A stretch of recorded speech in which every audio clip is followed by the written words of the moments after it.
Donald Trump goes negative on the Kennedy family just hours after the death of Caroline Kennedy's daughter, Tatiana Schlossberg. This is December 31st, New Year's Eve, and you're watching the Mayday Morning Show.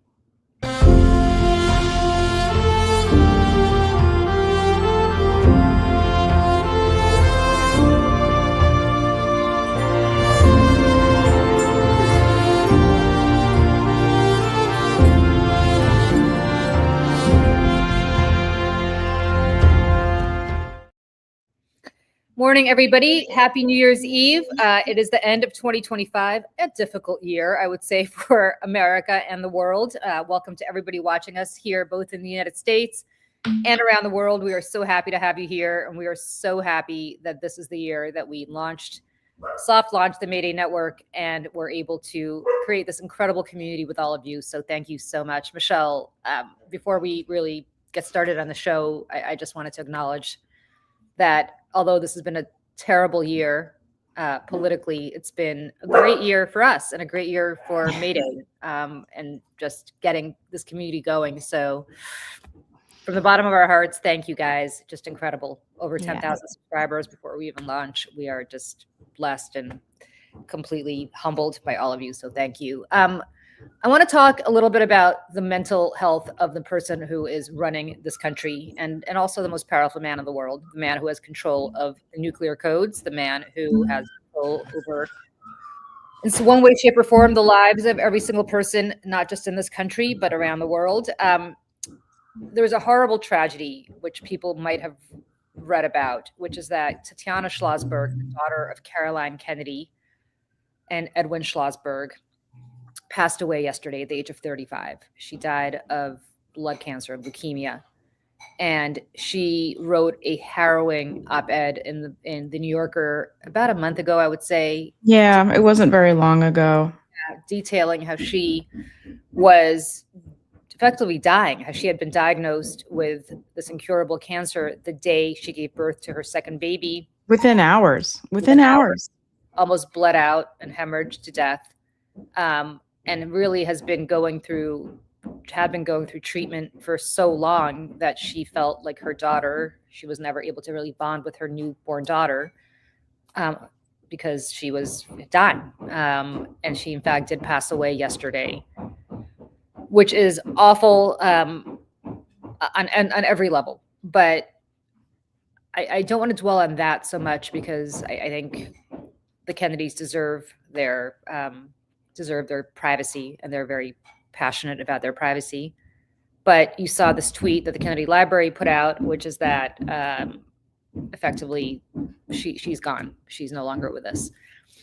Well, a normal human being would send condolences to the Kennedy family, as we all do, and let them and really say nothing more, I think, other than if you're in a position of any kind of influence like the President of the United States, it might be a nice thing to do would be to send a note or maybe pick up the phone and call Tatiana's mother. But that's not what the President of the United States did. In fact, what the President of the United States did is start tweeting out negative comments about the Kennedy family within hours of Tatiana Schlossberg's death. Didn't do it himself, but he retweeted, as you could see, a whole bunch of vile and disgusting comments about how they are irrelevant, how they're socialist, how they're communists, how the only relevant Kennedy right now is JFK Jr. because he's part of the Trump administration, how the rest of them... You mean RFK, right? RFK Jr., excuse me. Oh, not JFK Jr., RFK Jr. And how the rest of them are awful people. I think this stems from the fact that you have certain members of the Kennedy family upset that it is now the Trump Kennedy Center and apparently are taking Kennedy relics out of the Kennedy Center. But nevertheless, I mean, the mental contortions to which somebody's brain has to go to get to a point where within hours of a tragic death of a young woman, a young mother with two children who will no longer remember her, as the family is mourning, this is the shit that the President of the United States puts out. And listen, I don't care if you're MAGA. I don't care if you're the biggest Trump supporter in the world. On what planet is this acceptable?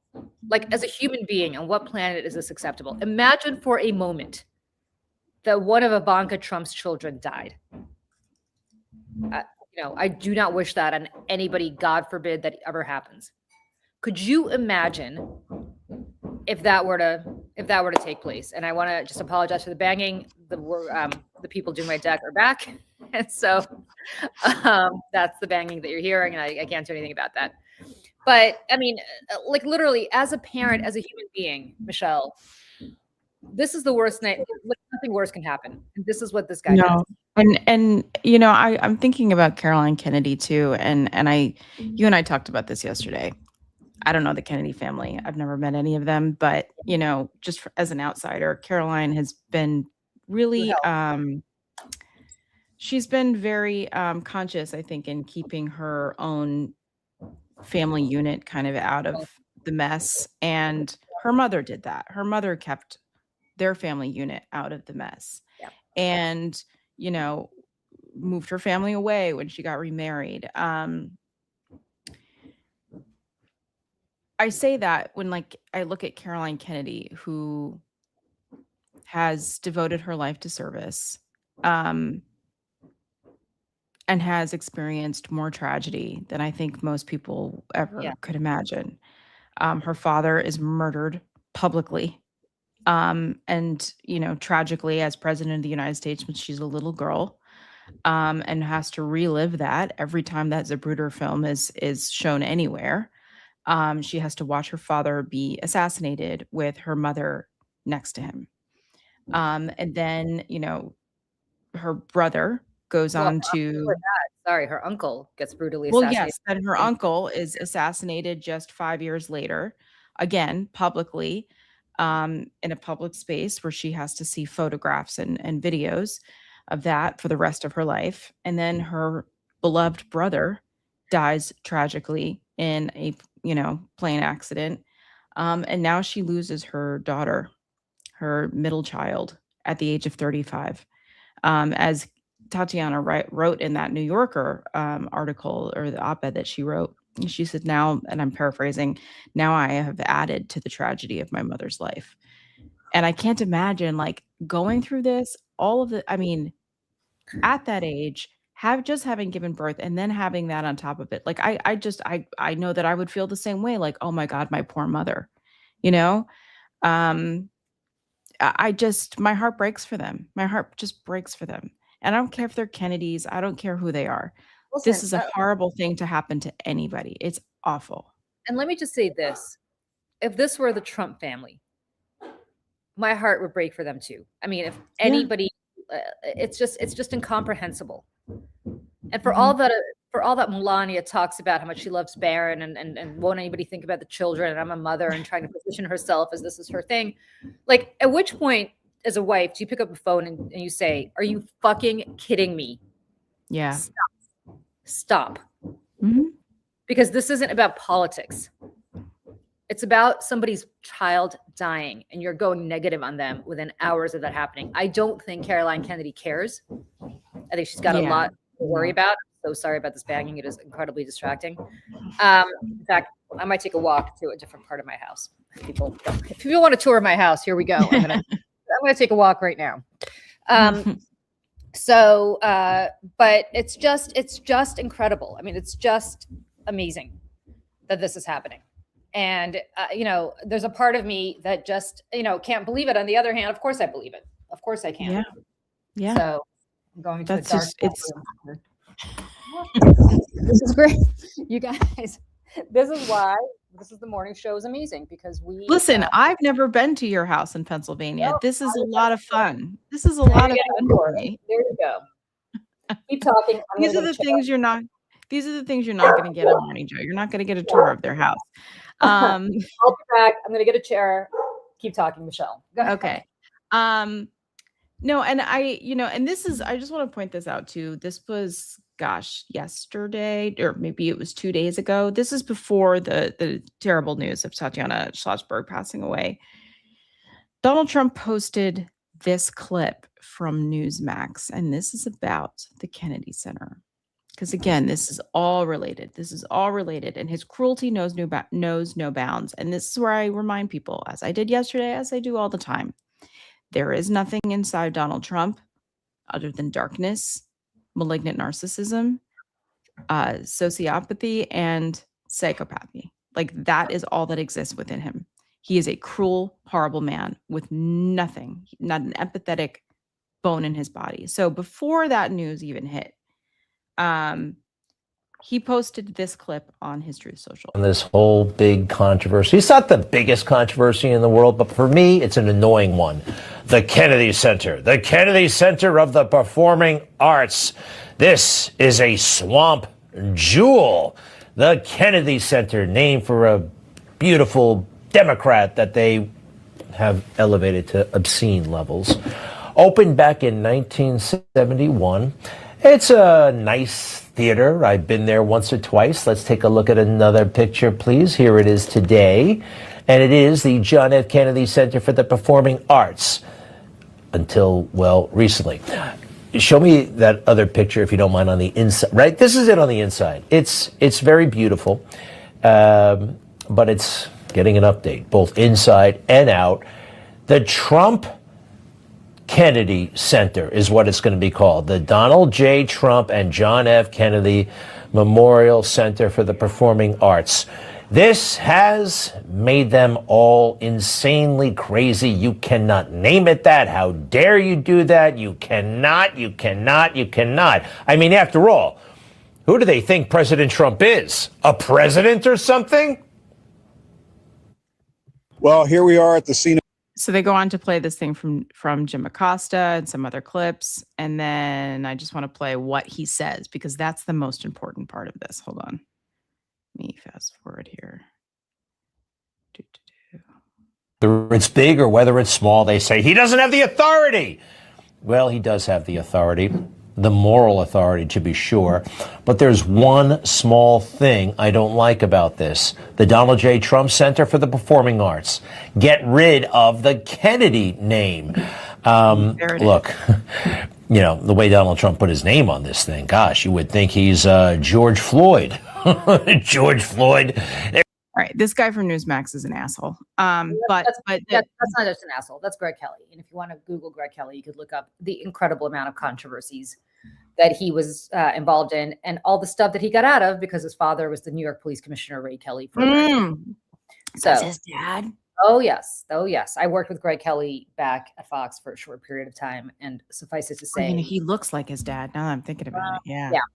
Anyway, the reason I played that is because of Donald Trump's obsession with the Kennedys and Donald Trump's obsession with all of this kind of stuff. Again, this is part of the elite society that Donald Trump was never accepted into. Donald Trump was never liked or talked to or was befriended by these people. And he simultaneously has an obsession with wanting his name next to a Kennedy name. Because it makes him feel like he's, you know, again, he's crossed the river into Manhattan and he's made it. But also he hates them because he wants to like beat them. I don't know what that even means, but like that is where this is coming from. And then he sees them in pain and he wants to kick them while they're down. And that's what all of this is about. And apparently, you know, and it's very obvious. Donald Trump always tells us what's on his mind. The fact that he posted that clip from Newsmax about Greg Kelly suggesting that the Kennedy name should be removed altogether and that it should just be the Trump Center tells us everything we need to know.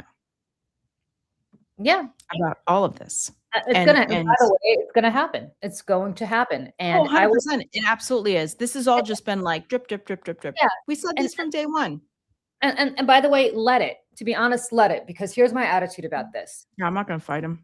I'm not going to fight him. Go take the Kennedy name off of that. Do not put the Kennedy name next to Trump's. If I'm the Kennedys, I would be like, great. Just I'd be like, okay, yeah, get my name off of that. I don't want it. Know? And I'm not particularly a huge fan of the Kennedy family. I will put the Caroline branch of the family aside because they actually seem to have their act together, but the rest of them are a complete mess. But I would say this. So it's not like I'm sitting here defending the Kennedys. All I'm saying is I wouldn't want my name next to his. Take it off. Yeah. And when he is gone and there's another Democrat in office, I swear, like Scarlett O'Hara, like, as God is my Yeah. witness. Yeah. Anything Radish right now is God is my witness.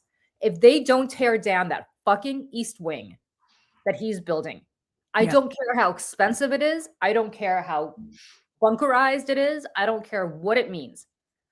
Take it down Mhm. to rubble. If they don't take every piece of gold shit out of the White House that he's put up there, it's not really gold, it's gilt. Yeah, please. It's Home Depot with some spray Yeah, on it. exactly. If they don't take that stupid presidential Walk of Fame, Hall of Fame, whatever it's called, thing All of it. out. If he Mhm.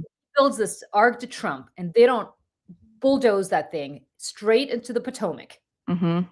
I will not vote for you if you do not commit to doing that. And furthermore, I will say to you that if you don't go through on that, if you come up with an excuse as to why we can't do that, and we have to check with the parks, and we have to check with the historical, and we have to check with this, no.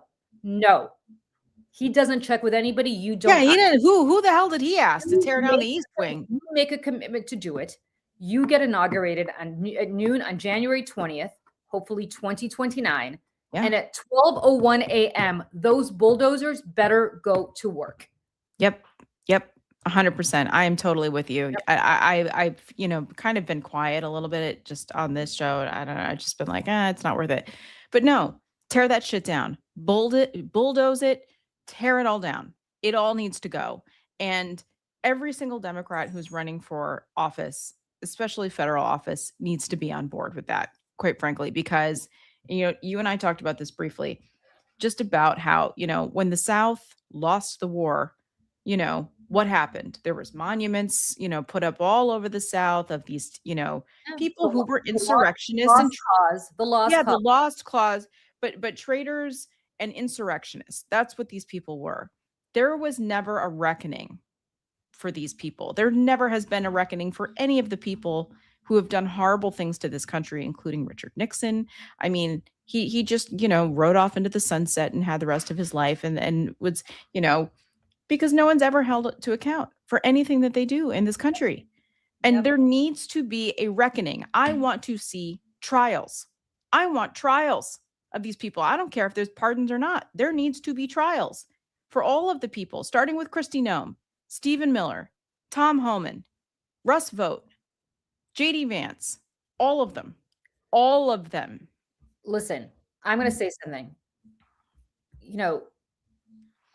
I wrote on Monday this thing that MAGA represents kind of the endpoint of political identity, right? That it's a movement revolved around policy or governing philosophy, but around one thing, which is identifying as MAGA. And then you kind of think about why. And you think about what got us to this place. And let me just say this. It didn't occur in a vacuum. It happened because American institutions repeatedly promised justice and repeatedly promised accountability and equal treatment, and then conspicuously failed precisely when failure was impossible to ignore. Happened all the time. And we talked about this the other day, the most consequential of those moments came in 2008 and 2009. But Barack Obama was elected after George Bush's cascading disasters, right? We had the war in Iraq. Like think about the last 25 years. Yeah. 9/11. We had the war in Iraq, the botched regime the response to Hurricane Katrina, the collapse of the market that triggered the Great Recession. And Obama promised not just to repair those failures, but to restore faith that government could work for ordinary Americans. And he failed. Yeah, he failed. He did. He failed. I like Barack Obama. I've got a picture of him in my house and a newspaper article, and I say that as like, we're supporters, but we have to be able to say that our people messed up. But I'll tell you what the problem is. In failing to hold anyone of consequence accountable for the Great Recession, he paved the way for somebody like Donald Trump, who is a cynic who understands how to harness grievance and convert it into a cult of personality. Because after Obama failed to hold anybody responsible and accountable, too many Americans stopped believing reform was possible, and too many of them became nihilists. And if you don't understand that shift, you don't understand why the United States now risks collapsing from within, and what Democrats need to stop that from happening. Yeah. And I think that's the problem. I mean, the problem is that you had, the financial crisis wasn't just an economic failure, it was a moral failure. Millions of Americans, lost their homes, jobs, their retirements, and their sense of the future. That is key. And because families who had done what they were told, they worked, they saved, they trusted banks and regulators, they watched their lives unravel. Meanwhile, taxpayers were forced to save those who were responsible for the mess. I mean, Mhm. It let was that up to us. let that sink in. The very people, everybody here, who were suffering had to fork over what little money they had left in order to bail out the rich and powerful who they believed had caused their suffering. I mean, Mhm. eh, Obama failing to put one person in prison, to prosecute anybody, Mhm. appointing Tim Geithner as Secretary of the Treasury, who, again, I understand they felt they had to stabilize Wall Street because if they didn't, people's savings would collapse, Totally. pension funds. But But at the same time that Tim Geithner, who had been president of the New York Fed during the bailouts the year before, and worked with the Bush administration on a taxpayer-funded bailout of Wall Street, then Tim Geithner balked to capping executive pay once he joined the cabinet. I mean, Mhm. again, maybe it makes sense. And then most damningly, no senior Wall Street executives went to prison. Nobody went. Nobody. Prison. And if you haven't seen the movie The Big Short, I recommend everybody to go watch that movie. It lays out just again, like underneath all of this, it's just nobody gave a shit. And it's like I mean, that's the mentality really in Wall And Street. listen, Obama was a good technocrat, right? And all of this technocratically made sense And all because his little people who worked for him yes, they following were all along. technocrats. Politically, it was catastrophic because Yeah. again, you had these people who were very smart saying, trust us. We know how the markets work. We know how Mhm. everything works. Sit back and trust us. Well, no, it didn't work out. Because for decades, Americans were told that the system had rules and they had to trust the experts. And then in 2009, they watched those rules evaporate when it came to the powerful. Mhm. And so no wonder. I mean, that moment shattered the belief that institutions and the experts who ran them were neutral arbiters. And ideology, I don't care what you believe in, depends on trust, right? Trust that the rules apply evenly. Trust that that arguments matter, that power is constrained. And once that trust is gone, I think, Michelle, ideology can't survive and something else takes its place. And that something else is identity. And that Mhm. is how you That's got what's people, happened. and that is how you got people who voted for Barack Obama twice becoming big MAGA people. And everybody's like, oh, they're racist. They're not racist. I mean, a lot of them are. Mhm. But you also have a number of people who went from voting for Barack Obama to voting for Donald Trump. Yeah, and a lot of I will never forget seeing John McCain. This was I think it was in 2016. I think he was on Colbert or something like that. And he's like, these people telling me is like these Obama voters, they want to vote for Trump. They're going to vote for Trump. And he's like, and so I ask them, if you can't vote for Trump, who else would you vote for? And they go, Bernie Sanders. Yes. And he's like, what? Yes. And it's because, again, this all stems from 2008 and like the rise of the Tea Party. And like I understand at the root of this, people were angry. I get it. I mean, again, all the other identity stuff that came with us was horrendous. But at the root of it, like this people were hurting and felt like, the people in charge that were not to be trusted, and they wanted somebody else who came in and can understand what they were, what they were up against. And I think for anybody to not take that seriously, and that's where like the pod bros drive me nuts Mhm. because, and I understand like they're smart guys and, whatever. I'm just trying to be nice here. I used to listen to them for years. I listened to them when they were at the Ringer with Bill Simmons, and when they started their own thing, I was there. I had a Pod Save America t-shirt. I was all about it. Yep. Until I wasn't.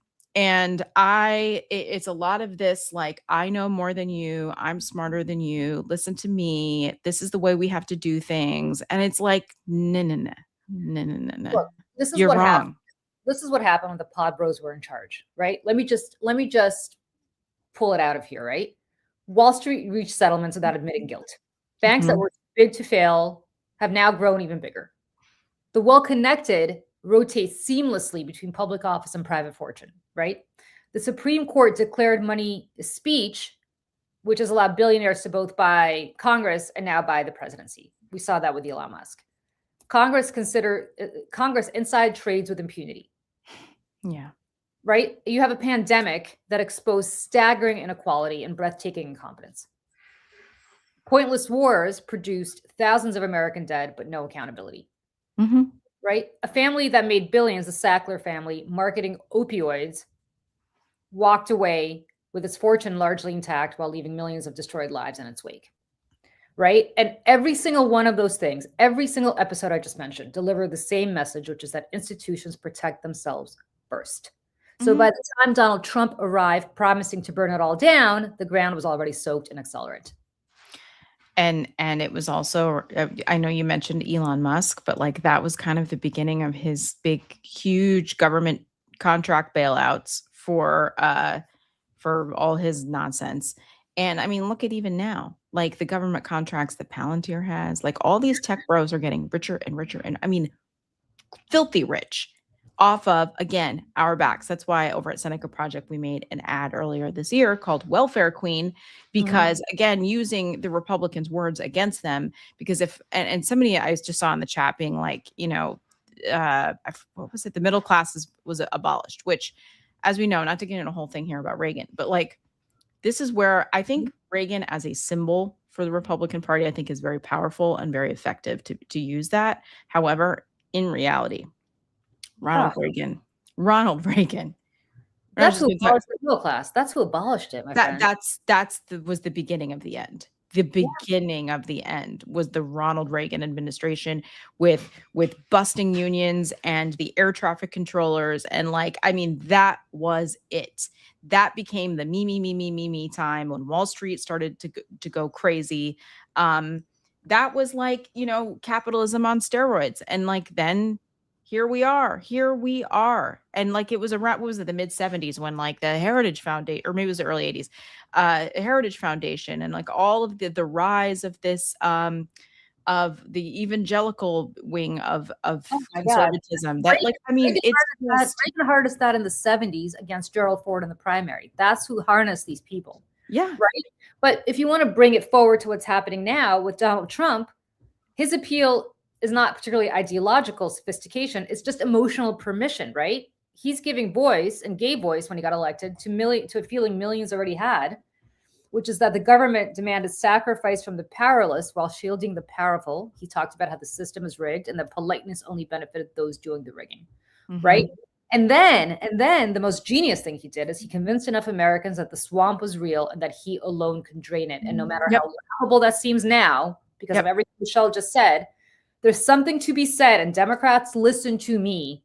There is something to be said for naming a thing for what it is and promising not just to fix it, but to eradicate it altogether. Yep. He was not going to put some sort of, you know, good algae into the swamp to clear it up. He was going to drain it. He was going to abolish it. And this is what Democrats don't ever do. Democrats are like, well, we're going to turn in the margins. Oh my God. It's the bike shed thing, right? It's like, we're going to build a bike shed, but then we need a committee to talk about the bike shed. And then we're going to have a committee. We're going to break off into groups, and then we're going to figure out who's going to shop for what. I mean, like, this is what goes on. And this is what people get so fed up with the Democrats, is all of that. And to your point, it's the clarity. It's the naming something. This is what Gavin Newsom is very, very effective at, is saying the thing and saying it plainly, in plain language that people can understand. And that is emotional, where it gets to where people are, what people are really feeling, because it's real language and it's not focus grouped and it's not watered down and it's not, you know, siphoned through some like Democratic filter. Yeah, like it or not, this is what people like about Donald Trump. They're like, he says it how it is. Well, not really. He's a gigantic liar, but he says it in a way that makes people feel like, yeah, stick it to them, even though he's the one that is the man that they want to stick it to, because he's the one making pardons for every single financial criminal. And I mean, the list goes, and 1,500 insurrectionists. I mean, the list goes on. But it's just, I like the hypocrisy is stunning, and the incompetence is honestly on a level that insane. But the mistakes Democrats continue to make is believing that technocratic competence can repair moral injuries.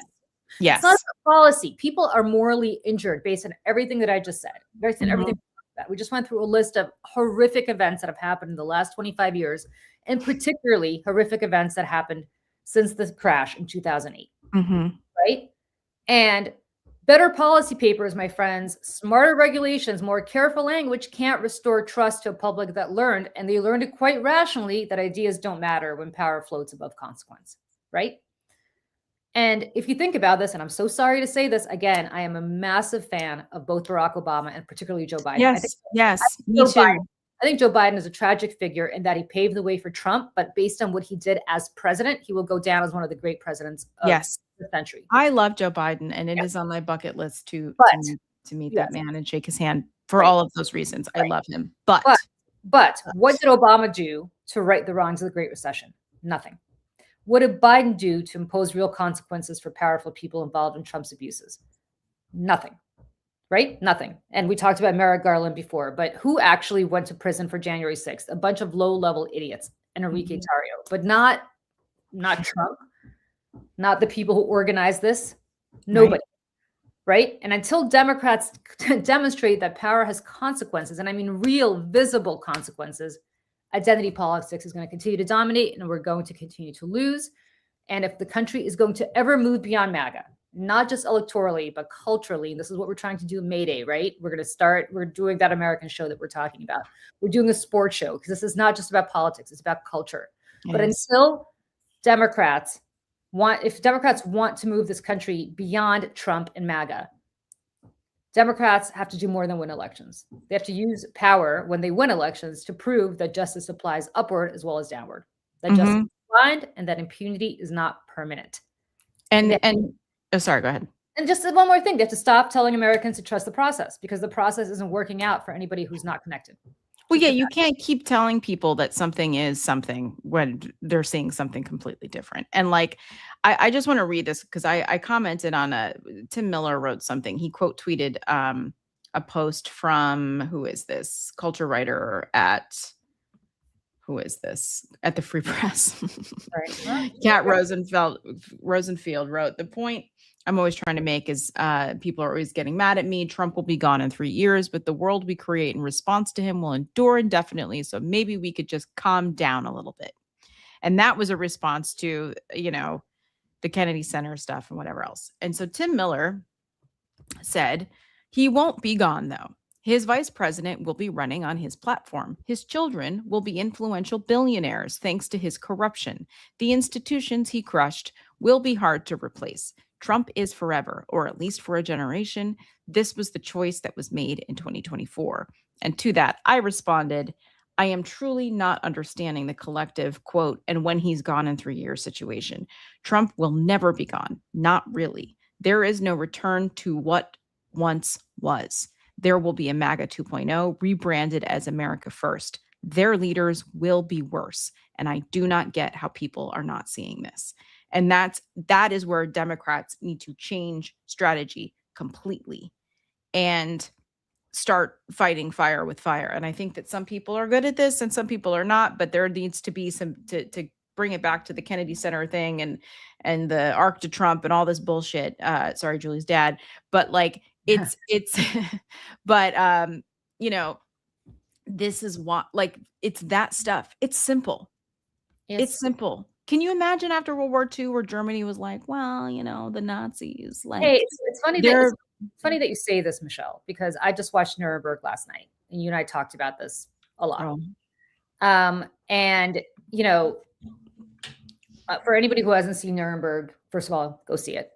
It's out on Amazon now. But it is a movie about the Nuremberg trials after World War II and the decision to hold trials and to hold public trials and to hold the Nazi leadership that they were able to arrest accountable for their crimes.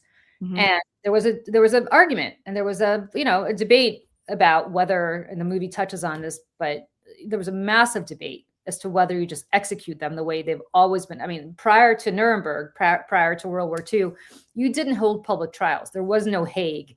There was there was no system. You just executed the people who you needed to execute. And there was a debate as to whether you put them on trial in order to give them an opportunity to justify themselves before the world to put forward their propaganda. And a right? massive risk in even doing that, because if doing you that. lose, Right. then you look like you won the war, but you look like massive morons. Thank you. Yeah. And,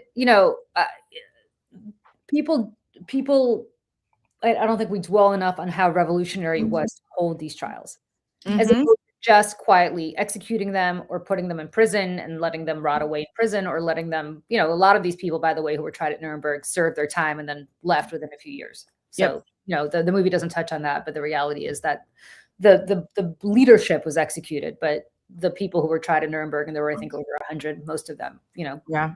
served their time and then went on to become successful people in life, which is a whole different story and a whole different movie. But I think what's relevant here is that there was accountability. There was accountability. And,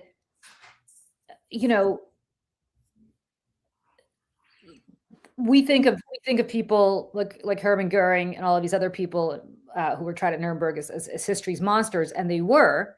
But in reality, they were also people who were incredibly appealing to a vast number of people.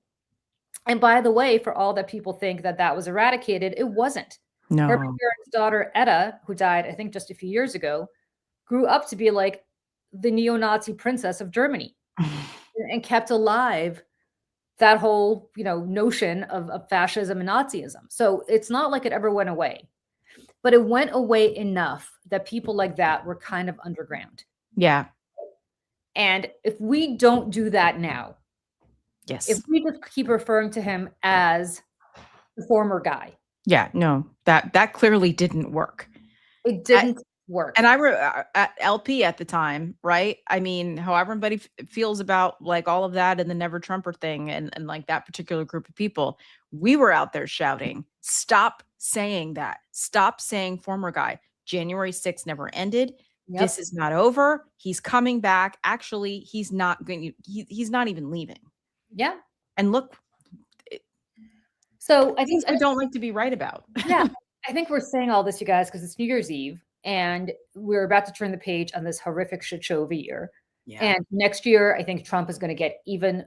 Oh, he's going to get crazier because his back is going to be against the wall, because there's an election coming up, which is going to reject him. And of course, he's a narcissist who can't possibly. And that's why they're already trying to cheat. And we'll talk about this, after the new year, but the stuff that's going on with the post office and changing the way that people do mail-in voting. I mean, like, it's going to be like they're trying to do death by 1,000 cuts and try to oppress the vote.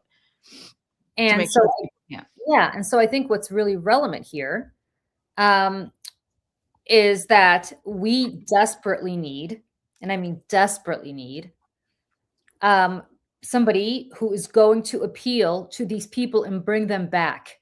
Because it's not that they're in a cult. I don't want to say that they're in a cult, because people are like, oh, MAGA's a cult, MAGA's a cult. I mean, it is kind of. You know what? That's how you deprogram them. Yeah. You acknowledge that life is a shit show. You acknowledge that you're not the smartest person in the room. You stop with the condescension of, we're right, listen to us all the time. I mean, what you really need to do, and this is really key. I feel your pain. You need a Bill Clinton. Yes, but you do. You need a Bill Clinton. You need somebody who's going to feel your pain. You're absolutely right. Who's going to say, I feel your pain. You have to. Democrat from Arkansas. I mean, God, I mean, what a time. You know what I mean? But I mean, you need to, but more relevantly, I'm sorry to say this, but when, and this day will happen one day, when Democrats get back in power and they control Congress and they control the White House, which happened under both Obama and Biden, right? Both times in their lives. You better do this. And I don't care if you have to get rid of the filibuster to do it. You immediately grant statehood to the District of Columbia and Puerto Rico, so Democrats create a bulwark against Republican overreach. Yep. Both Obama and Biden could have done that. They didn't do it. You know why, Michelle? It just wasn't done. Right. And Chuck Schumer, I remember, was out there being like, we're going to do this. And then he definitely did not. And you know what? You know who would have done that? Mitch McConnell. Yes, of course. If they had two states that they could make that were Republican, in a heartbeat. Democrats, we can't do that. It's just not done. You know what? Sorry, Dad. Well, Fuck just that. change it then. I mean, and that's the thing. I mean, Pete Buttigieg used to talk about this for, packing the courts and things like this. And it's like, oh, you can't pack the courts. And he's like, why not? He's like, first of all, there were less justices than there are now. Like, this was just a made up thing. He's like, we've made a constitutional amendment to outlaw alcohol. And then we made another amendment to say, no, yes, you can drink it Yeah. within like 10 years. Yeah. You can do these things. It's just a matter of courage and Yeah. collective courage to do Yes. it. And so let me just say this as we are going into 2026, a year where I hope Democrats regain control of Congress at least, right? The diagnosis for Democrats, my friends, is to exercise power ruthlessly. And we just talked about Nuremberg, but it is the political equivalent of dropping a nuke on Hiroshima or bombing Dresden into submission in order to end the horror of World War II. Not for sport, not for revenge, but because that's how you end it. Democrats don't have to emulate Trump's attitude. Actually, what I'd like is a happy warrior. It would be nice to have one. Clinton was a happy warrior, right? But electing a warrior is key. The warrior part is key because warriors give no quarter to the people trying to destroy them. Donald Trump is a warrior. We don't have a warrior. And this is the Democratic case for power at all costs. And it's not nihilism, but it is the thing that may very well save the country from a nihilist future that currently stares us in the face. Yep. And, I don't understand what's complicated about this. If I were running for president today, to go back to what we said, I would literally get up right now and I would say, hello, I am going to tear down everything that Trump has built. I'm going to show you a picture of this shit show happening in the White House, and I'm going to tear it down. And I'm going to show you the gold shit, and I'm going to tear it down. And because that is a visual that people understand. It is a symbol, and it stands for Trumpism, and I'm going to turn it down. I'm going to get a bulldozer, and I'm going to raise that shit into the ground. I'm going to Dresden the shit out of it. I picture but everybody's going to say, oh, but it's going to cost so much and taxpayer money. Fuck that. Don't care. Who cares at this point? How much money did he waste? How much money is he wasting? I mean, again, like, this is where I go back to even just like the pardoning of the financial crimes. Like, you can go through a list of billions and billions, if not trillions of dollars now at this point, of finance criminals or corporate criminals, white collar criminals that Donald Trump is pardoning, who owe the United States government, the taxpayers of this country, billions of dollars. And he's saying, nope. It's fine. I'm going to build my ballroom, and it's going to be only $300 million, and it's going to be donor. First of all, that's horseshit. Second of all, that is also wrong. Wait, so the president's going to build a whole wing to the White House with bribes? Okay. Like, you know what I like there's nothing about this is okay. None of it. And the thing is, like, the corruption, this is what I hope that people focus on a lot, and we'll try to here, is the corruption. The corruption is worse than some of the worst countries that we think of when we think of corrupt governments. Like, it is so bad.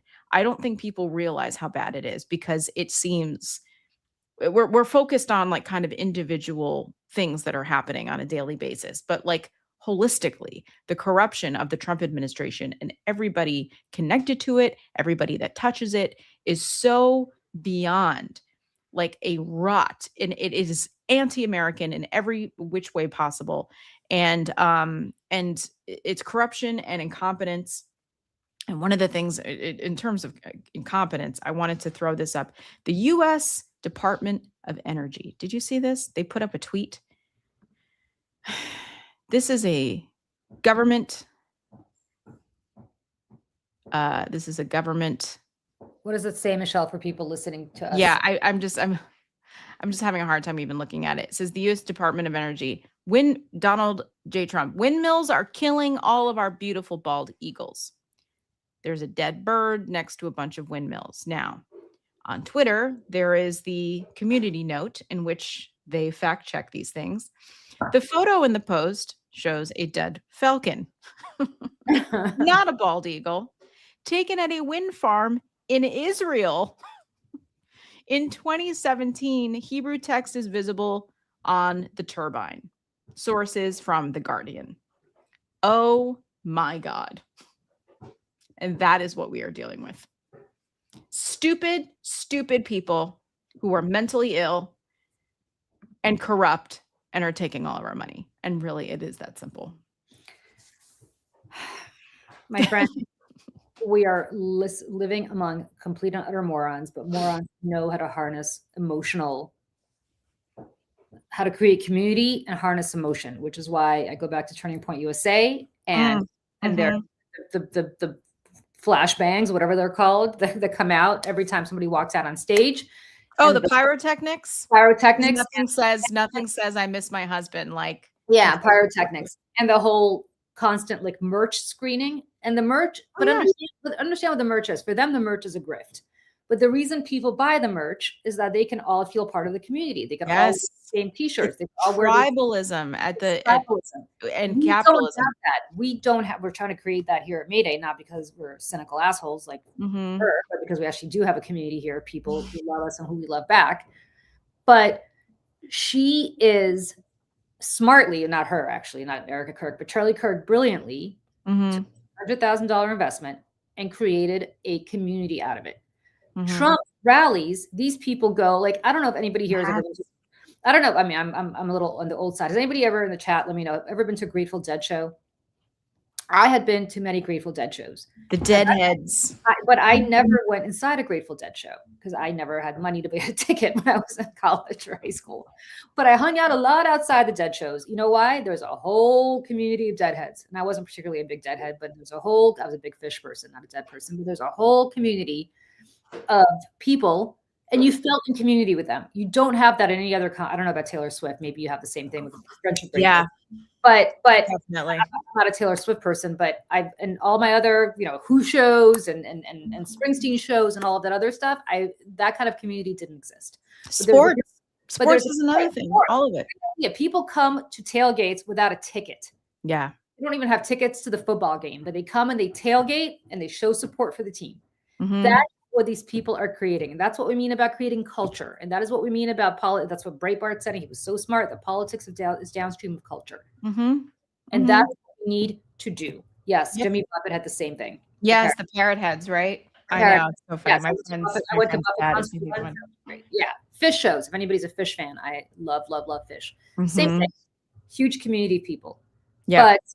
But, Rent. If anybody here is a theater person, if you know rent heads, woo, they're the craziest. I love a lot of them. A lot of them are my friends. But I'm talking about people who saw Rent like 100 times and they all know each other and they all knew each other from the stage door and they would show up and this was all. But again, it was because they had a shared love of theater, but also a shared love of the story and all of these things. Same with sports, same with the music. It's all the same. Jane from Pittsburgh. My brother was Deadhead. He saw a lot of shows. He's a Nazi now. I hope he's not. Sorry, Jane. That's awful. Oh, where'd Julie go? This happens sometimes. She just kind of disappears. I'm wondering if her laptop died. Here she is. Yeah, I don't know what happened. So I hope you mean he's a Trumper now. But the reason I say this is because, of course, he is. Of course, he's a Trumper now. The sense of community he got from being a Deadhead and being part of that community, now that the dead are dead, literally, he now transferred to these revivals. I mean, that's what Turning Point USA is. That is what Trump rallies are. They're revivals. They are revivals where you feel like you're part of a community. Tribalism. And in a time of loneliness. And in a time of people, thanks to COVID, not even going to work anymore. In a time when people, I'm sitting in Pennsylvania right now. Michelle is sitting in New York. Michelle and I, every single day, we talk. I talk to Michelle more than I talk to anybody else in my life, including my family. Sorry. I'm happy about it. But my point is we talk to each other all the time. But the problem here is that we don't ever have a sense of being together because we're not together, right? And the difference here is that these people are together. They create a community with each other, right?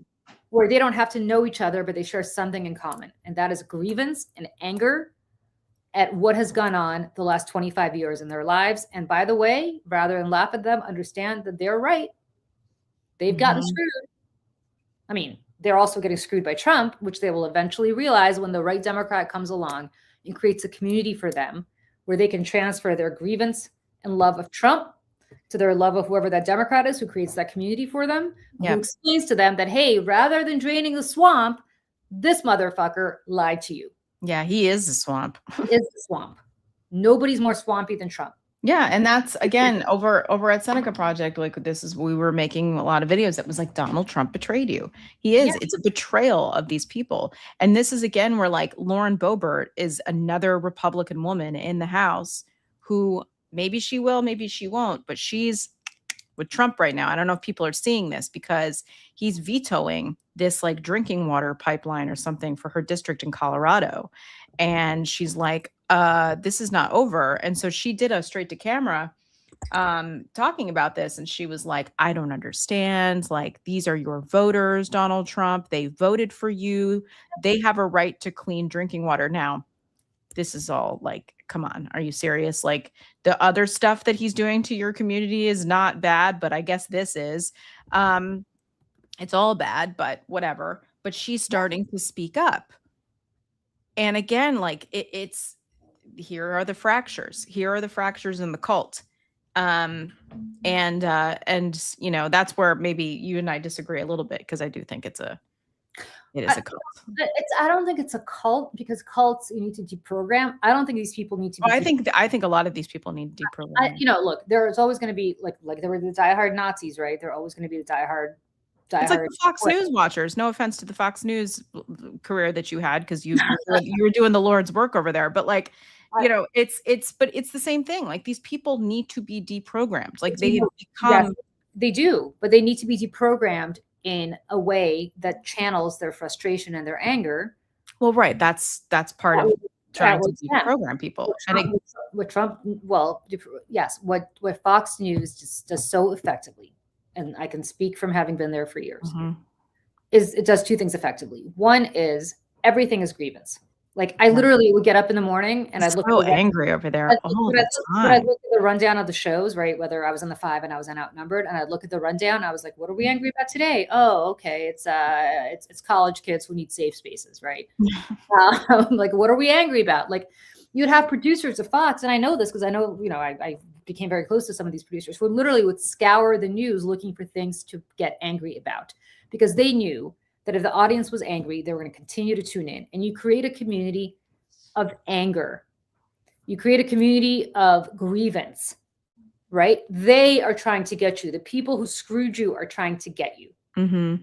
And I remember having a conversation with an unnamed Fox News executive, because unfortunately I'm bound by an NDA, and it was not Roger Ailes, who said to me after Trump won, this is going to be good for ratings for us initially, but then it's going to go down. And they were wrong about that.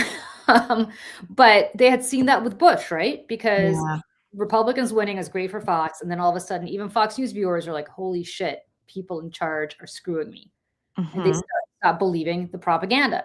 It's much better for places like Fox to have an Obama in or a Clinton in, because then you have somebody to outright have grievances about. What is so smart about, and what Fox picked up on lately, is that you don't need to take ownership of anything. You still blame deep state. Oh, yeah. Yeah. Everything is still Joe Biden's fault. Things are still Barack Obama's fault. I mean, the fact that the fact that you can win and you can be in control of all levers of government, you can have all the power, you control the Supreme Court, both both the House and the Senate, and also the White House, and you can still act like a little loser and a snowflakey little bitch, and you can act like that every single day, and like a victim, because somehow you're still on the losing side and they're out to get you, and that somehow is still a winning strategy.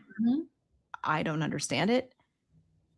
For the same people who puff their chests and are all about like, we only like winners and we're only they act like losers 24/7.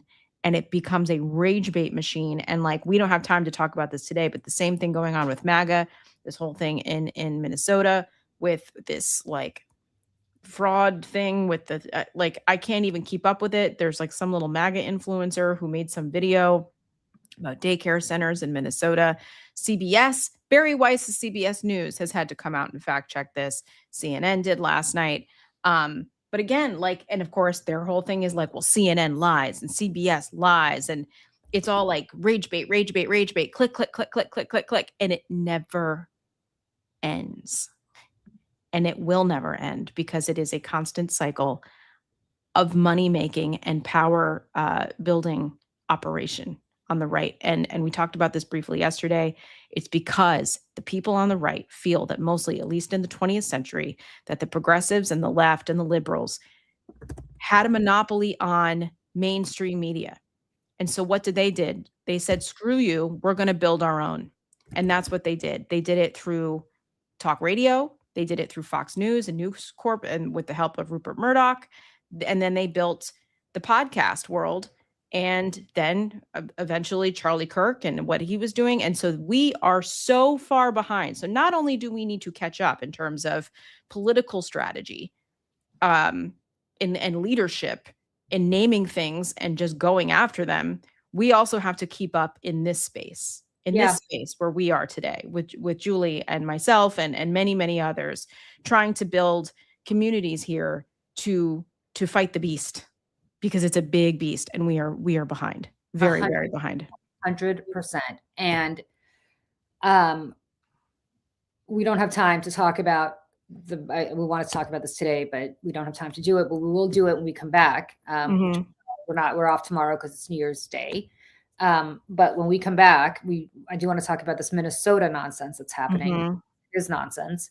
And I think before this narrative gets congealed and an entire community gets destroyed, which is what it's on. It's like they've already been at it for over a week and a half, these people. They've been at it because of Ilhan Omar. So let's just be very clear.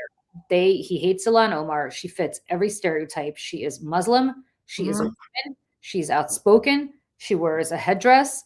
She is black. She is from a shithole country, quote unquote, that he would call a shithole country.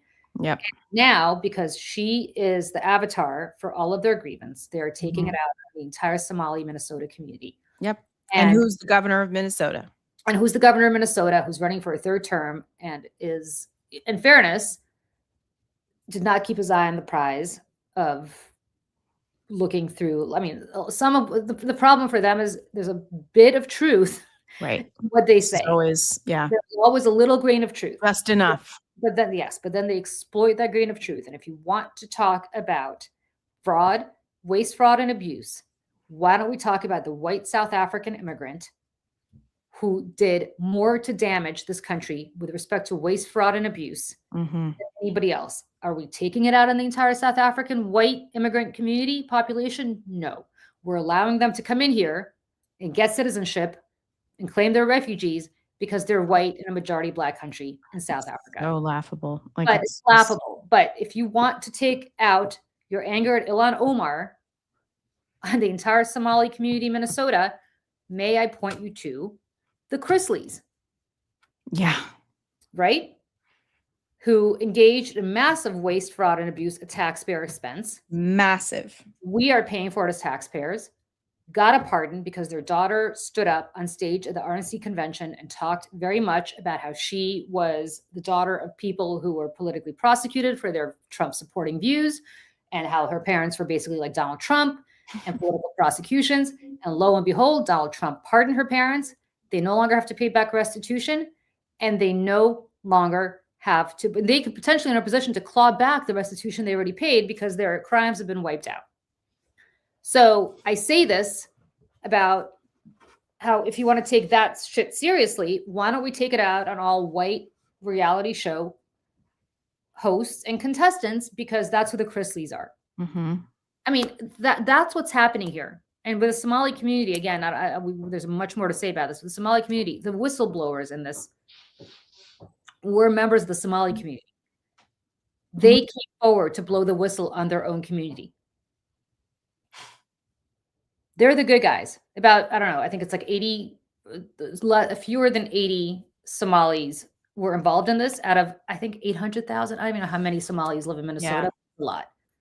80,000, I don't know the number. So you're taking this out on the entire Somali community? Of Why? course they are. Of course you Right. are. Why? Skin color.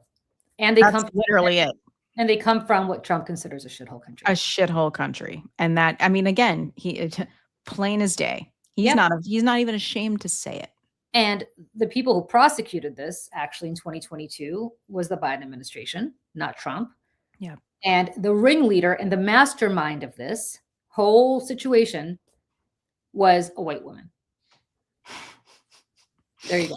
This But is where, like, convenient for the narrative, right? That doesn't after January 1st, you and I should get together and do like an hour just on this to Yeah. debunk all this crap. Yeah. Because I mean, what's the phrase? A lie can make its way around the world before the Yes, truth yeah, gets its pants on, or whatever it is. Yeah. And I've been watching this. I've been watching it. And this is one of the things I say, about being on Twitter, that you still see what's going on over there because the algorithm really favors the crazies. Yeah. But we've all been seeing this for the last couple weeks. They've been going cuckoo pants about it. And I'm not just the little trolls. I'm talking Don Jr. I'm talking members of the cabinet, like the administration. They're all talking about this, and they're talking about Somalis and Ilhan Omar, and she needs to be deported. The things that are being said about this in relation to this are so horrible. This is, again, like it's like Venezuela. It's like, oh, well, the fentanyl, like, so yes, we do have a fentanyl problem in this country. So there's the truth. But where is it coming from? Not from Venezuela. And it's not these people that there's not all these cartels from Venezuela bringing fentanyl into this country. Like, there's a little bit of truth, but the rest of it's horseshit. But we'll use that as an excuse to drop bombs and kill people. Yeah. And that's what they do. Yeah. And more on Venezuela and the aftermath of that too on the other side of the holiday, because there's more to talk about. You guys, we are just, again, as we wrap up the show today, and I know we spent most of the time talking about what Democrats need to do going forward, but it is about to be 2026, and yeah, we giddy up. Yeah, we feel really strongly about this. Mm-hmm. Listen, we are so grateful to you. Look, you have no idea. We are so touched for all of you who show up every single day. Just amazing community that we're building here. We are in the process of launching at least 2 new shows, which we hope you guys will tune into, both cultural shows, I might add. We are also going to actually launch this thing next month or so, and hopefully build community there. We are working on a January 6th 5-year anniversary show for Tuesday. If it works out the way we hope, we are going to have an amazing guest on with us. Who was there? Who was there, and not just there, but They're yeah. They're there. Basically our dream host for this, dream person for this. So I think that's going to happen. Don't want to tease much more because I'm not sure if it's 100% happening, but think so. And we will be back on the other side of the new year. But in the meantime, what are you doing tonight, Michelle? I know you're going to a church service, not really a church service. Well, yeah, it's not religious. It's to come together with community and wish peace on the world. And it's something I love to do every year. It's very beautiful. And someone keeps asking me in the chat if I'm having blue cheese martinis tonight. Probs not, because I forgot to infuse my blue cheese block in vodka. So I don't have any blue cheese vodka right now, but I might have a pepperoncini vodka, which is just as good. And I highly recommend.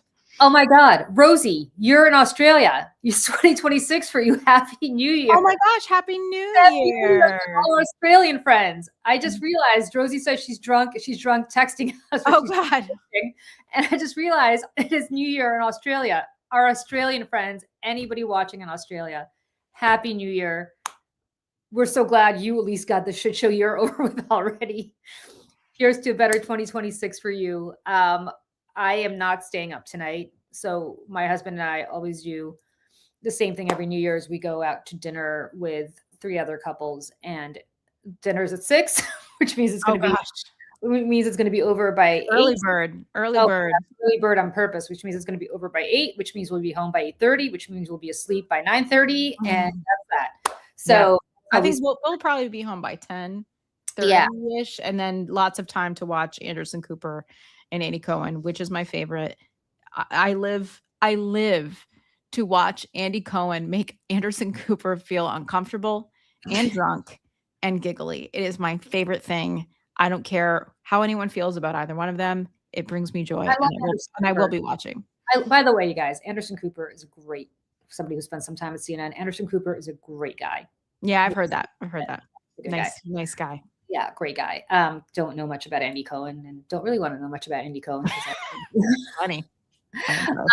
Yeah, but you guys, Happy New Year to everybody. Maybe one day we'll do a New Year's Eve show, Michelle, you and I, from somewhere cool. Maybe next year we'll plan on that. But for this year, yeah, someone just said, I think Tara will be on. Yes, she'll be with Don Lemon. Don Lemon's doing a thing from New Orleans tonight with his people. That's definitely something to tune into if you're interested in like an alternative to mainstream media. New Year's programming. Definitely hop over to Don Lemon's channel for sure. And short of that, we will be back. Somebody asked if our show with Jeff is going to run on Friday. I believe so. I think so. We need to just like confirm. Jeff, but I believe it is. Mm-hmm. We love that show. I hope you guys do too. We are like obsessed with Jeff because he's so smart. He is so smart. And I've actually noticed that the more people are starting to watch that show too. Yeah. Which it's catching on, as they say. So we're going to brand it, give it a name, make it its own thing, and kind of separate it from the dispatch stuff that we do. Yeah. And that's that. So you guys have a wonderful New Year. Stay safe. If you are driving, don't drink too much. If you are staying home like me and are going to be asleep by 9:30 at night, you're my peeps. Mm-hmm. And to all of our friends around the world, thank you so much for tuning in. And we are grateful to you. And Happy New Year, everybody. Happy 2026. And more importantly, happy 2025 being over. Yeah. Finished and done with. So put it in the trash, throw it away. Thank you for the show with Olga being incredible. Olga and I will be back a week from, and we hopefully also will have a really wonderful guest on that show. We're just trying to confirm with him. Yes, we're trying to get Tim Mack, who I don't know if people know, but is an incredible journalist who lives in Ukraine and moved to Ukraine after the invasion, to tell us exactly what's happening. Oh, wow. Yeah. So we are working on having him on hopefully next Thursday. Okay, great. I'm really looking forward to that. Yeah. So on that note, you guys, Happy New Year, and we will see you all very soon. Bye, everyone. Happy New Year. See you next year.